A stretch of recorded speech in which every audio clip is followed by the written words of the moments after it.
प्रथमे कड़ाई बसाई सोरिष तेल गरम करवा। तेल गरम हो गला परे रखिथिबा सिझा अंडा को पकाई ता ऊपर टिके हळदी गुंड पकाई भाजिबा। अंडा तक भाजी हो गला परे अलग जगह को काढ़ी दबा। तापरे कटा होइथिबा पियाज को पकाई भाजिबा। पियाज भलरे भाजी हो गले ता ऊपरे अदा रसुण पेस्ट, हळदी गुंड, लंका गुंड, धनिया गुंड, चिकेन मसला गुंड ए सब मसला को पकाई भलरे कषिबा।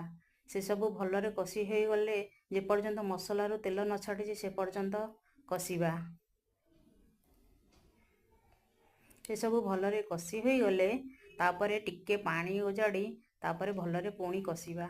से जे पर्यंत पुणी तेल मसलारू न छाड़ी से पर्यंत कषिबा।